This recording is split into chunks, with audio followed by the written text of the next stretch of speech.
Juan capítulo 4 versículo 6 en adelante. Y estaba allí el pozo de Jacob.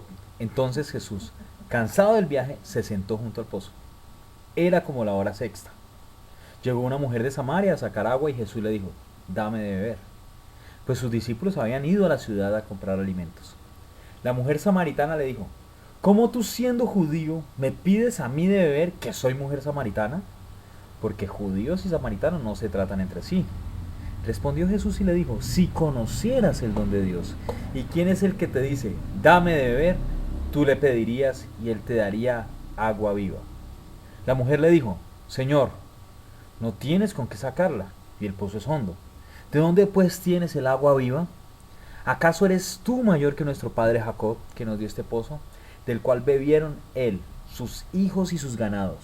Jesús le contestó: cualquiera que beba de este agua volverá a tener sed, pero el que beba del agua que yo le daré no tendrá sed jamás, sino que el agua que yo le daré será en él una fuente que salte para vida eterna.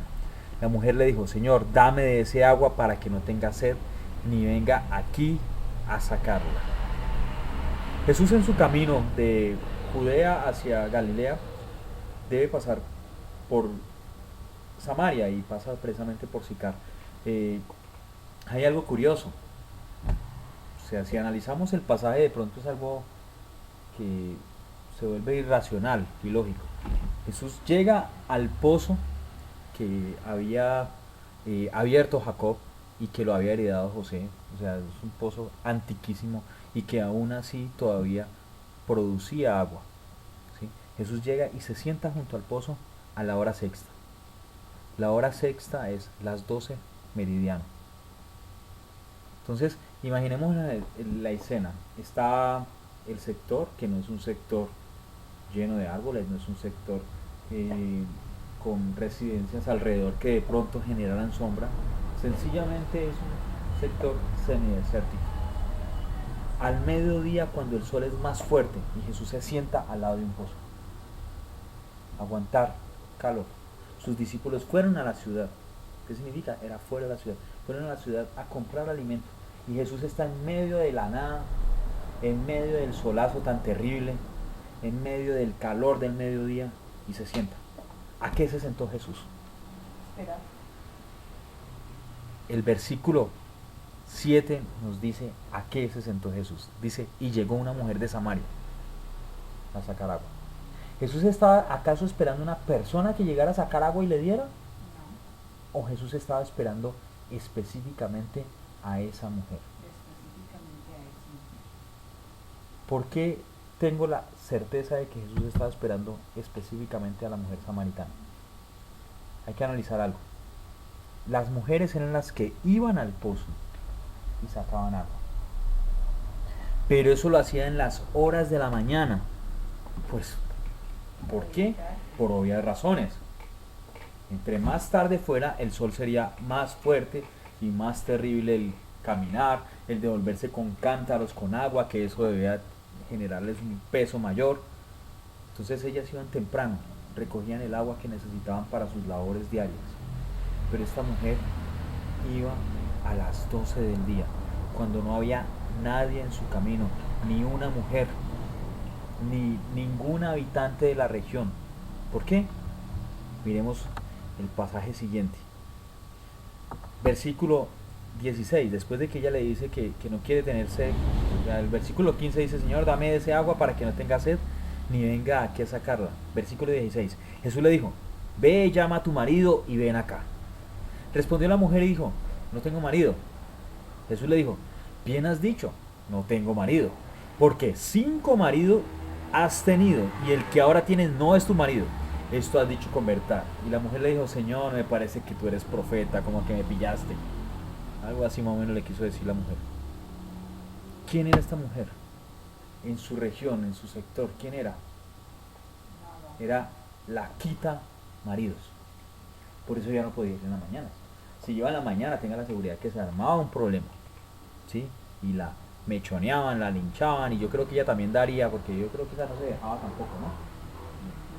Entonces, esta mujer, para evitar eso, iba al mediodía a sacar agua, para que nadie la juzgara, para que nadie la insultara, para no sentirse, no sentir el vacío que la cual eh, hacía que de pronto ella buscara amor en diferentes hombres, ¿sí? Y pues obviamente el rechazo del medio donde estaba. Para rematar, era samaritana, no solamente tenía con el rechazo de sus vecinos, sino también de las ciudades vecinas, porque un samaritano era odiado por los judíos, y los judíos, pues era más que todo los judíos hacia los samaritanos que los samaritanos hacia los judíos.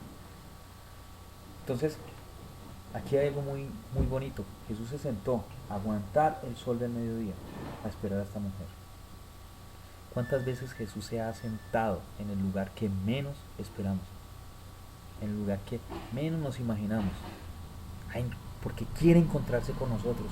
Y lo hemos evadido. Le hemos dicho no en otro momento. Y miren lo interesante. Esta mujer no evadió, por más que fuera judío, aún así le habló. ¿Y qué obtuvo? Una promesa. ¿Cuál? Que de su interior correría ríos de agua viva. Fuentes de agua que salten para vida eterna. Pero para yo obtener eso, debo empezar a ver algunos aspectos. Primer aspecto. En el versículo 6, cuando iniciamos la lectura, dice que estaba el pozo de Jacob. Y el versículo 7 describe el versículo 5 describe un poquito más el pozo. Dice que en la heredad de Jacob, y esa heredad que se la dio a su hijo José. ¿Qué significa esto? Era un pozo que estaba vivo. Desde la época de Jacob son quizás 500 o muchos años más. Sí, no sé exactamente la cifra, pero fueron muchos años, ¿sí? Desde que el pozo se abrió hasta el momento que estamos relatando hoy. Entonces, hay algo interesante. En esa región buscan pozos de agua, van y excavan y encuentran, van y excavan hasta que encuentran agua y hacen un pozo. Y la gente, la población se acerca, toma agua. Para nosotros el agua es un sinónimo de vida, ¿sí? Afortunadamente nuestra nación, afortunadamente nuestra nación, nosotros no hemos padecido por la falta de agua, ¿sí? Somos el segundo país productor de agua del mundo. Segundo país, comparamos, el primero es Ecuador. Entonces, la producción de agua aquí es tan normal como cualquier cosa, por ejemplo, como en esa región que era normal los viñedos o ese tipo de cultivos. Acá esto es normal, la producción de agua, pero para ellos no, era muy difícil. Encontrar un pozo era algo prácticamente sagrado, algo prácticamente, era como decir, la bendición de Dios se da en ese pozo. Entonces, miren la relación que hace la mujer. Jesús le dice, dame de beber. Y ella le dice, es que tú siendo judío me pides a mí de beber. Y Jesús le dice, si supieras quién es el que te está pidiendo de beber, tú antes le pedirías de beber. Y ella dice en el versículo 11, Señor, no tienes con qué sacarla, y el pozo es donde. ¿De dónde pues tienes agua viva? ¿Acaso eres tú mayor que nuestro padre Jacob, que nos dio este pozo, del cual bebieron él, sus hijos y sus ganados? Miren la pregunta, ¿acaso tú eres mayor? En otras palabras, qué bendición ese pozo. Ese pozo, la tradición, ¿sí? Es que las cosas se deben hacer así. Es que las cosas se deben hacer de la otra forma. Es que usted no puede hacer esto, usted no puede hacer lo otro. Así es como deben ser las cosas. ¿Acaso eres tú mayor? ¿Sí es claro? La tradición venía en esta mujer. Era un pozo que venía de siglos atrás. Y le habían enseñado que el agua que tiene vida se saca con el cántaro. Mientras que Jesús le estaba diciendo, no, te estoy enseñando otro método diferente. No te apegues a las tradiciones. Porque si te apegas a las tradiciones de tu interior, no van a correr ríos de agua viva, sino que vas a continuar con el vacío. Esta mujer, por más que iba todos los días a sacar agua, quizás iba 2 veces al día, no lo sé. Pero algo que sé seguro es que tenía que ir todos los días. Por todos los días que iba, aún tenía su vacío. ¿Y cómo lo manifestaba? 5 maridos has tenido y el que tienes hoy no es tu marido. La tradición no nos ha servido de nada.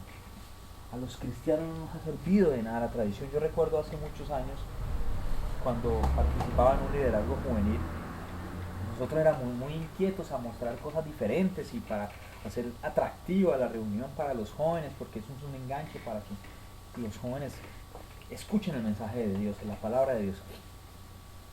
Y le propusimos al pastor de jóvenes hacer algo diferente. Y él nos dijo algo que nunca he olvidado, que me quedó sonando, que de pronto en ese momento no fui capaz de manifestarlo, porque pues desafortunadamente tenemos un concepto de que el pastor es palabra, casi que la segunda palabra después de la palabra de Dios.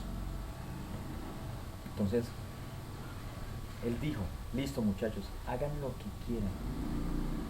Él sabía que nosotros íbamos a hacer cosas pues, sujetas a la palabra de Dios y todo eso. Digo, hagan lo que quieran, pero por favor, no quiten el periodo de alabanza antes de la predicación, porque cuando uno llega a predicar sin alabanza se siente como vacío, es difícil el ambiente y todo el cuento. Eso me quedó sonando a mí por muchos años y yo decía, Dios necesita de un periodo musical para manifestarse con poder. Dios necesita de un grupo musical para llevar palabra de vida a los que están perdidos. Entonces allí donde me quedó ese cuestionamiento, y es uno de los tantos cuestionamientos que me han quedado en mi vida cristiana. Nosotros nos inventamos eso, de que tiene que haber una alabanza antes de una predica, porque es que no preparamos el ambiente. ¿Preparar el ambiente para qué? ¿Acaso Jesús tenía que preparar el ambiente antes de llegar? ¿Acaso necesitaba una parafernalia o andaba con 12 mechudos, entonces como eran mechudos era una banda de rock? No, sencillamente Jesús llegaba y hacía milagros, la gente se convertía, llevaba una palabra de autoridad y de poder. Y creemos pues que si no tenemos un grupo de alabanza antes, un grupo de músicos ungidos, Dios no se va a mover con libertad. O sea que el Espíritu Santo depende para moverse de nosotros. Génesis 1 dice que estaba la tierra desordenada y vacía. Sobre la faz de la tierra estaba el Espíritu de Dios, se movía el Espíritu de Dios. ¿Qué significa eso? Que es el Espíritu de Dios totalmente independiente a lo que nosotros consideremos que cómo se deben hacer las cosas. ¿Sí soy claro? El Espíritu de Dios es totalmente independiente, independiente a los cómo se está el mundo moviéndose. Recordemos que Jesucristo va en contravía de lo que va el mundo. Hoy el mundo que nos está diciendo, si tu hijo tiene tendencias homosexuales, déjalo, eso es normal. Si tu hijo tiene problemas de drogadicción, pues llévalo donde el psicólogo, ayúdalo, eso es una etapa de su vida. Si tu hijo quiere iniciarse sexualmente, dale los condones. ¿Qué nos dice la palabra de Dios? Entonces, la tradición hace que yo pierda del agua de vida eterna. Por eso es que la iglesia cristiana no impacta en nuestro medio. Estoy hablando de esta región de Colombia.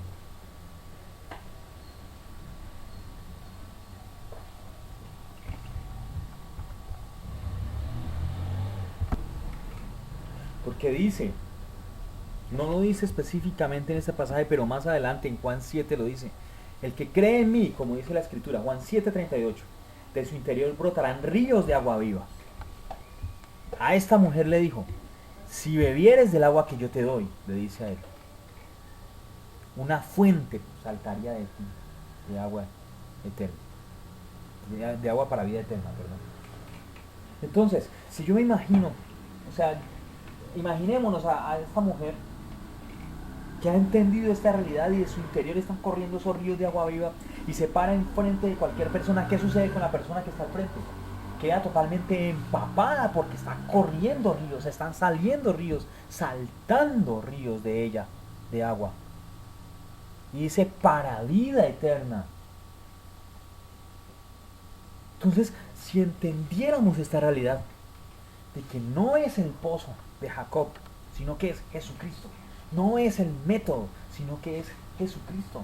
No es la tradición, sino que es Jesucristo.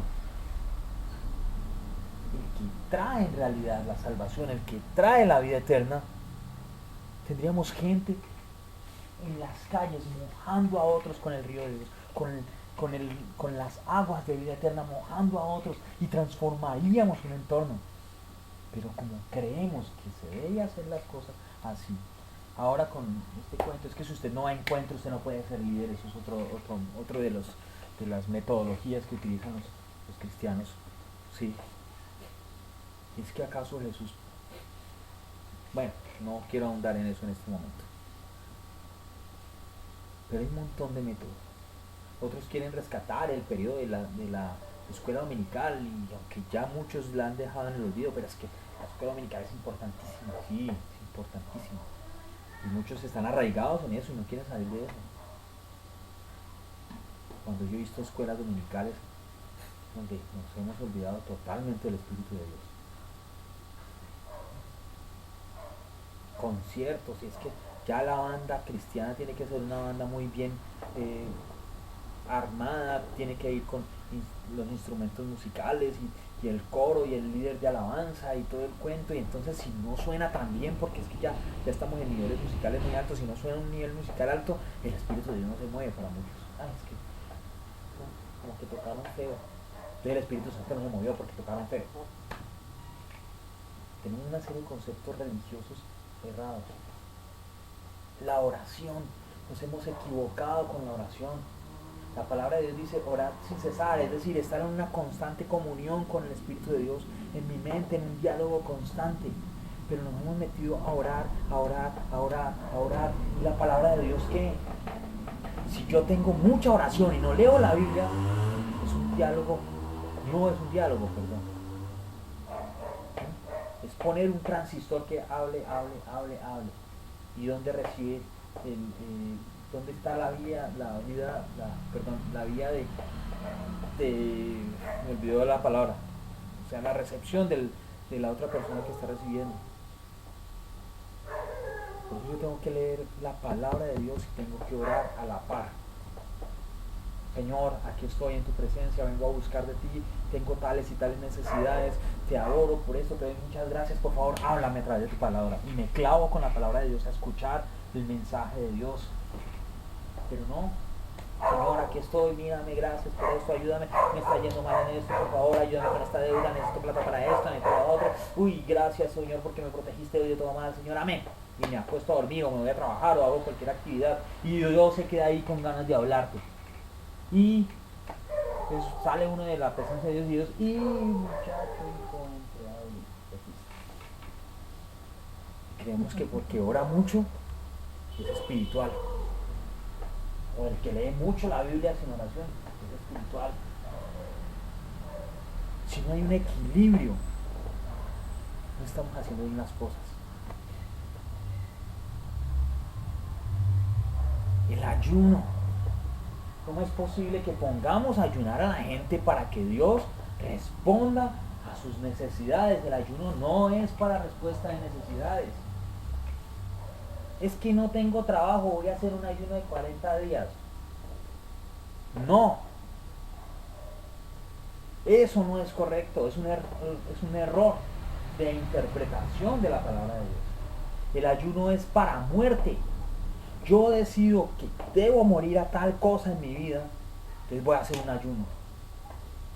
Y el ayuno, de acuerdo a lo que es el ayuno en el judaísmo, es un periodo de reposo y descanso y búsqueda de la presencia de Dios. Pero yo veo gente que sale a ayunar y sale a trabajar. Estoy en ayuno, hermano, en un ayuno en una semana. ¿Y cómo ha hecho? Jesucristo, cuando fue a ayunar, se apartó para buscar la presencia de Dios. Tenía que estar espiritualmente fuerte, morir a la carne. Jesucristo no se fue a ayunar para pedirle a Dios que pasara de él esa copa. Jesucristo se fue fue a ayudar porque necesitaba estar espiritualmente fuerte porque iba a iniciar su ministerio. Pero yo no puedo ayunar para pedir.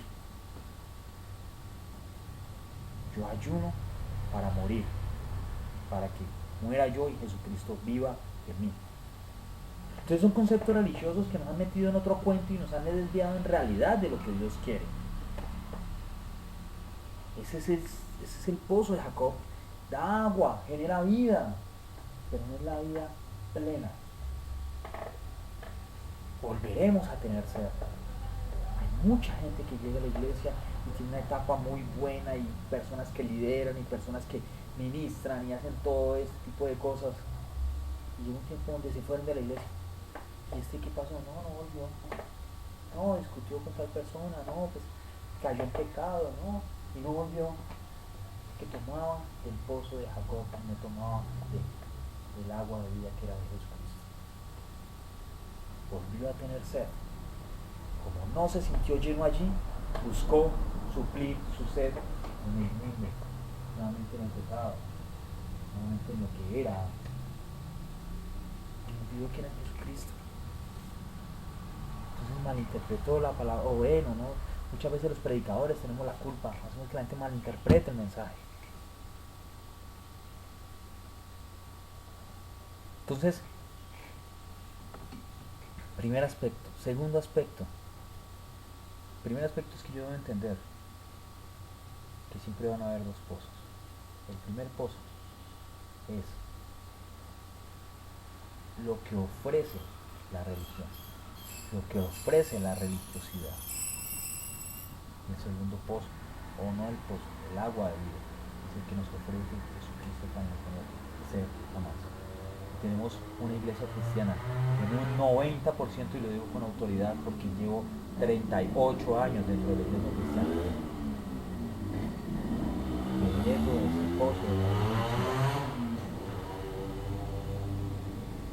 Lo segundo que a esta mujer le sucedió es la confrontación. Miren lo que sucede con esta mujer. Esta mujer, Jesucristo llega y le dice, mira, de mí puedes tener sed. Y dice, ay, bueno, listo, entonces ¿qué hago? Ve y llama a tu marido. ¿Cómo así? Yo no tengo marido, yo soy solterita, virginal. Y la otra.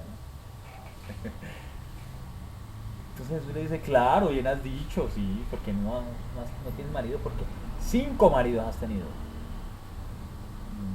Aún el que tienes hoy en día tampoco es tu marido. La confrontó. El alcohólico, cuando reconozca que tiene problemas de alcohol, puede iniciar un tratamiento para ser libre del alcohol, para salir del alcoholismo. El drogadicto, cuando reconozca que tiene un problema de drogadicción, puede iniciar su tratamiento de rehabilitación a la droga. El pecador, cuando entienda su pecado, puede iniciar su proceso de santificación. Esta mujer debía entender que tenía un vacío, que lo llenaba buscando un hombre, buscando otro hombre, quitándole el marido a la vecina, quitándole el marido a la otra vecina. ¿Sí soy claro? Y tenía que entenderlo. Yo conozco gente, conozco mujeres, conozco hombres con problemas emocionales que no se dan cuenta que tienen. Conozco una señora que desafortunadamente vive con un gorila, un patán,